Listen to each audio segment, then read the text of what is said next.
आप सभी भाई बहनों का आध्यात्मिक ज्ञानात्मक चैनल की संध्या बेला ज्ञान कक्षा में एक बार फिर स्वागत है। आज की चर्चा का विषय है सत्वगुण का संग, एक सार्थक कदम। देखिए, मनुष्य जोनि स्वभाव से भले ही एक रजोगुणी देखी जाती है, लेकिन रजोगुण बढ़ाने के लिए मनुष्य जोनि मिली नहीं। आज कलयुग चल रहा है। एक साधारण मनुष्य की रुचि विषय भोगों में ही देखेगी। अब विषय भोगों की प्राप्ति के लिए दिन रात की जो मनुष्य की भागदौड़ है, वो अधिक से अधिक धन कमाना चाहता है, और धन कमाने के लिए उसका एक ही उद्देश्य है कि अधिक से अधिक भोगों को भोगता रहूं, चौबीसों घंटे, सातों दिन। इसीलिए तो देखिए, कलयुग में पिछले काफी समय से एक स्लोगन सा बन गया है।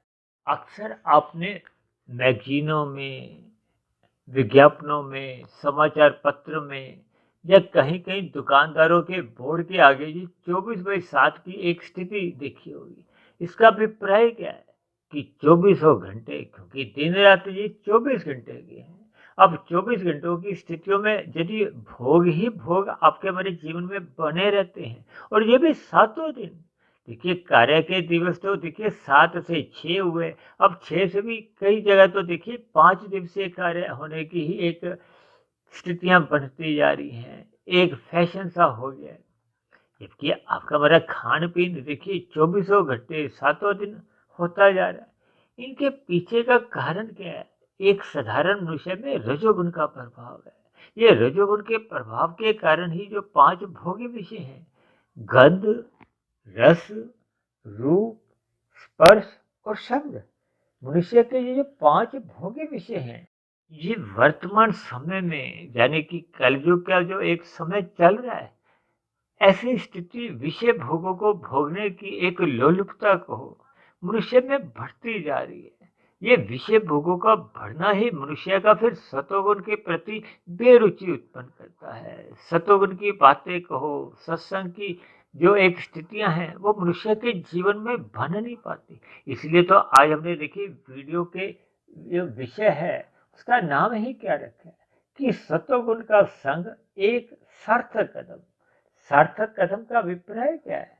जिसका कोई लाभ हो, फलदायक स्थिति बने, आपका बड़ा वर्तमान जीवन भी सुधरे, मरने के बाद की स्थितियां भी एक सुधारात्मक हो, सकारात्मक हो, आपके हमारे जीवन में एक आध्यात्मिक उन्नति हो।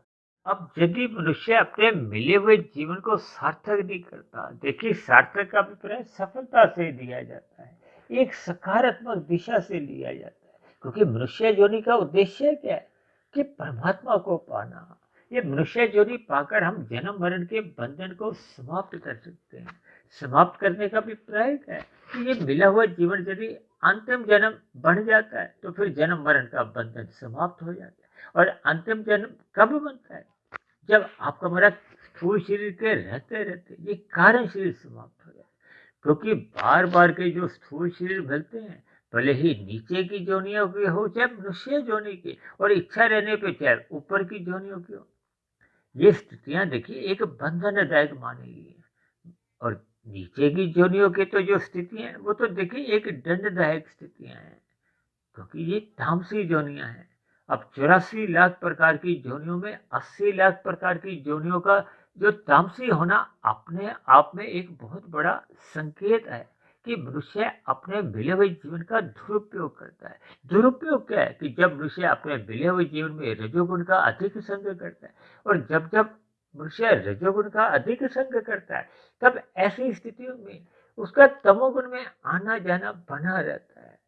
क्योंकि ये दोनों गुण पास पास हैं, इनको मैं पड़ोसी भी कहता हूँ, तो अक्सर ऐसी स्थिति में पाप कर्म होते रहते हैं। अक्सर शास्त्रों में कहा गया है कि रजोगुण को सतोगुण की लगाम से नियंत्रण में रखना चाहिए, अन्यथा ये जो 5 भोग्य विषय हैं, जिसको भगवान श्री कृष्ण ने गीता में अर्जुन के रथ के जो 5 घोड़े हैं, उनको भोग विषयों से जोड़ा है। ये जो आपके हमारे 5 भोग्य विषय हैं, गंध, रस, रूप, स्पर्श और शब्द, ये आपके हमारे सूक्ष्म भूत भी गिराते हैं। इन्हीं के कारण ही आपका हमारा एक स्थूल शरीर का निर्माण की प्रक्रिया आरंभ होती है। देखिए, आपका मेरा स्थूल शरीर पृथ्वी, जल, अग्नि, वायु, आकाश का बना, इनको स्थूलभूत कहा जाता है ना। मरने के बाद इन्हीं 5 तत्वों में ही ये स्थूल शरीर लीन हो जाता है, लय हो जाता है, और इन्हीं 5 तत्वों के लिए ये बना था। इसलिए इनमें देखिए एक सजातीय संबंध पाए जाते हैं।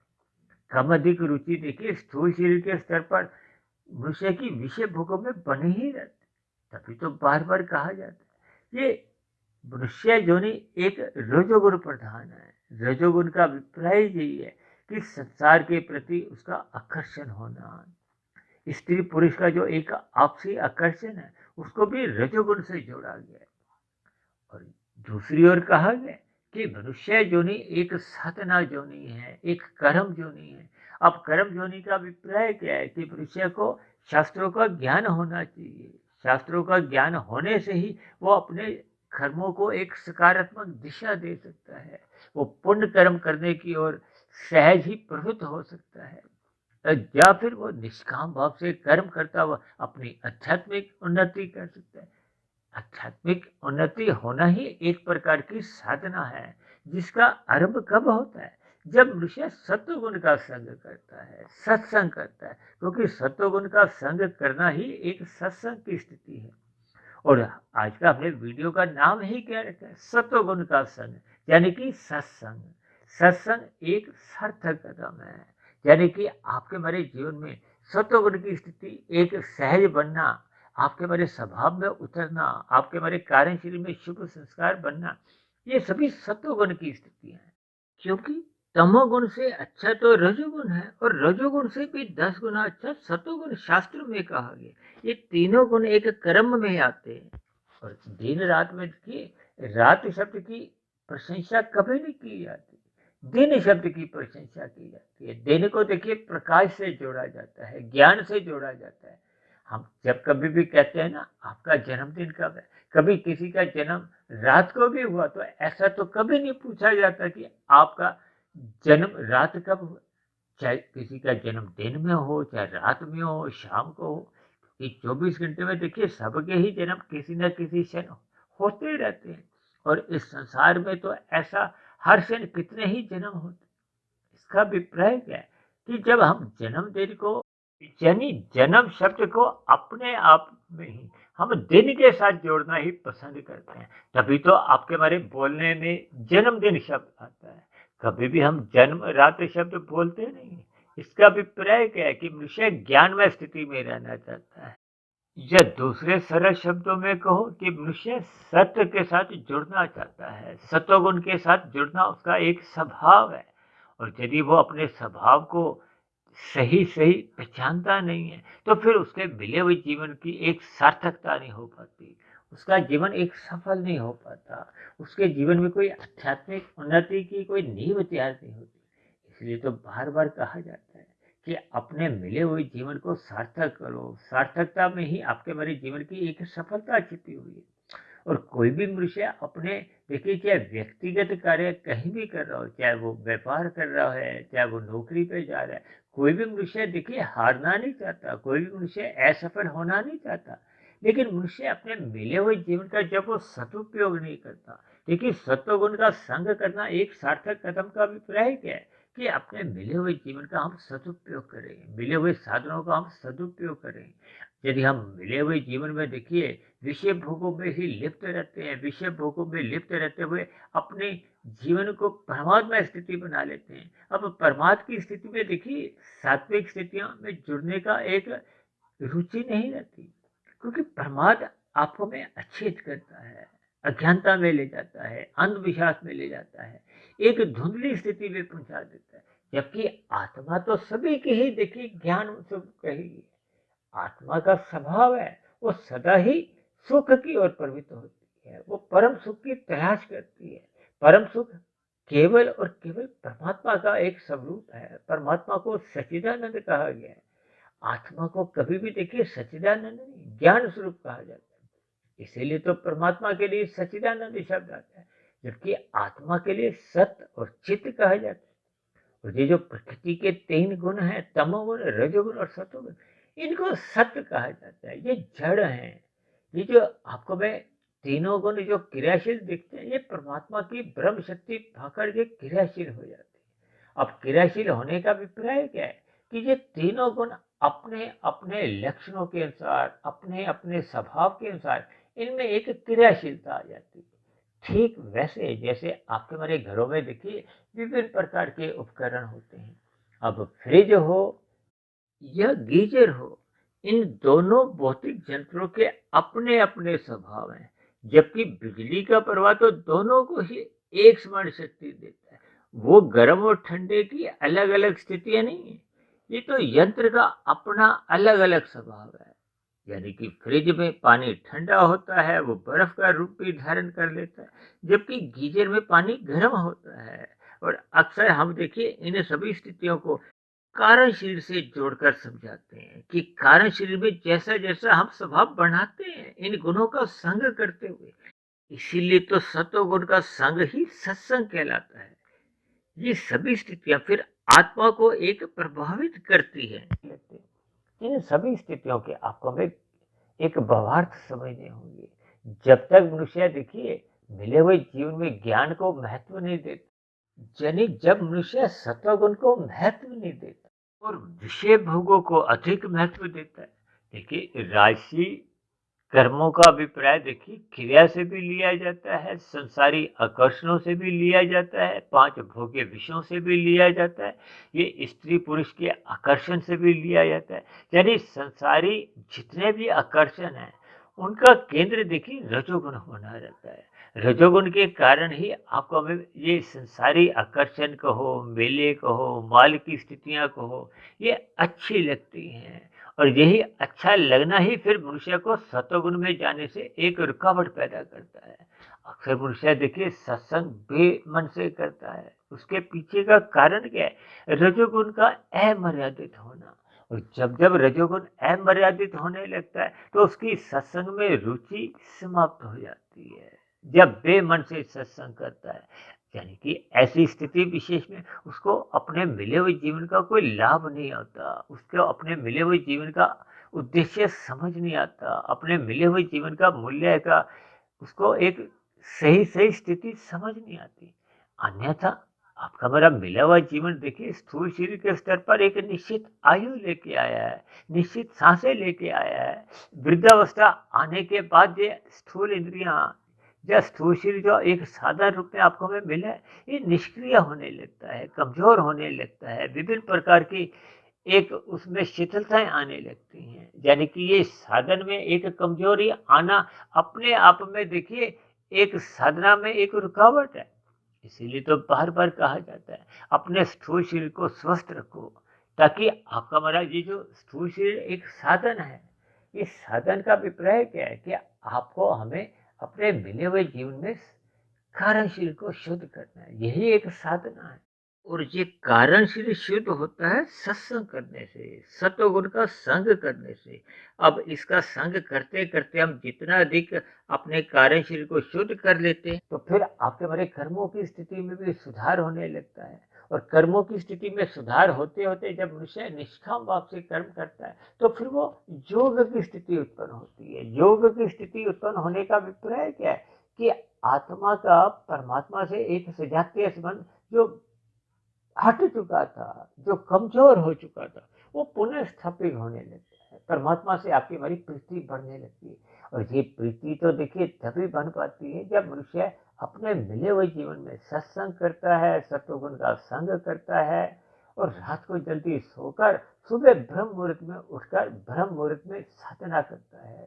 क्योंकि ऐसा माना गया है कि मनुष्य योनि पाकर ही हम जितनी अधिक आध्यात्मिक उन्नति कर लेते हैं वो कारण शरीर में एक सुरक्षित बनी रहती है। मरने के बाद आपकी ये अधोगति की जो स्थिति है, जो नीचे की 80 लाख प्रकार की योनि है, उन योनियों में जाने से भी मनुष्य बच जाता है और साधना करने का पुनः उसको एक मनुष्य योनि का अवसर मिलता है।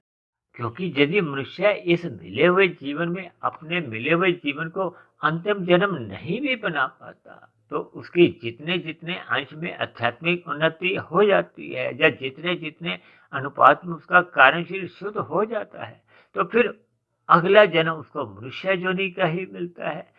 संस्कारी माता पिता मिलते हैं, गुरुजन का सहज ही संग उपलब्ध होने लगता है। यानी कि उसकी आगे की जो आध्यात्मिक यात्रा है, अब उदाहरण के लिए कोई मनुष्य 40% की आध्यात्मिक उन्नति कर चुका था, तो अगले जीवन में वो उस 40% से आगे की आध्यात्मिक उन्नति में कहो, साधना में, वो सहज ही लगने की उसकी एक अनुकूल परिस्थितियां उसको मिलती हैं, ताकि वो आगे फिर आध्यात्मिक उन्नति में लग जाए, साधना में लग जाए।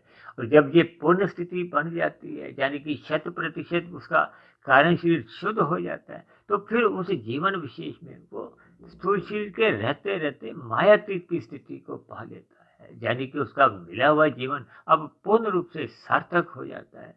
सार्थक होने का अभिप्राय क्या है कि आपके मेरे मिले हुए जीवन का उद्देश्य पूर्ण हो जाता है। क्योंकि जब हम परमात्मा को पा लेते हैं, जन्म मरण के बंधन को अपना समाप्त कर लेते हैं, तब ऐसी स्थिति विशेष में वो आत्मा एक लंबे काल के लिए मोक्ष की स्थिति को हो, आध्यात्मिक शरीर की प्राप्ति को हो, आनंद की स्थिति को, ये सभी स्थितियां एक ही लक्ष्य है, यानी कि परमात्मा प्राप्ति को ही दर्शाती है। तो ऐसी सभी शुभ स्थितियां को पा लेने से ही आपका हमारा मिला हुआ जीवन एक सफल हो पाता है, एक सार्थक दिशा की ओर जाता है। तो ऐसी सभी शुभ स्थितियां हम सभी भाई बहनों के जीवन में ये तभी बन पाती हैं जब हम श्रद्धापूर्वक निरंतर सत्संग करने का एक अभ्यास करते हैं, ब्रह्म मुहूर्त में उठने का अपना संस्कार जगा लेते हैं, और निरंतर साधना करते करते हम आध्यात्मिक उन्नति की ओर सहज ही लगे रहते हैं।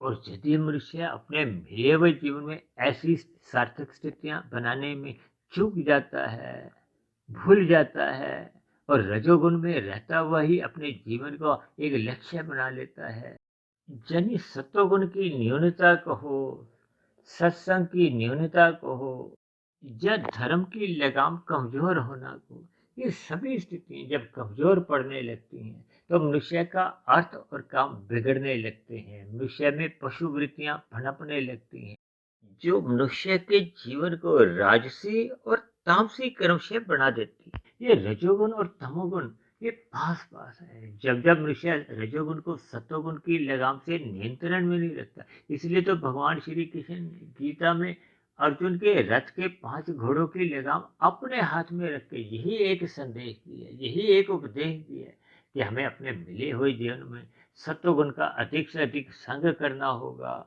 सत्वगुण का संग करना ही एक सत्संग की स्थिति है। यही आपके हमारे जीवन की एक सार्थक कदम है। और यदि मनुष्य जीवन पाकर हम ये सार्थक कदम उठा नहीं पाते, तो फिर आपका हमारा मिला हुआ जीवन यूं ही बेकार चले जाता है, निरर्थक हो जाता है, और मरने के बाद फिर अधोगति की स्थितियां बनने की संभावनाएं बढ़ने लगती हैं।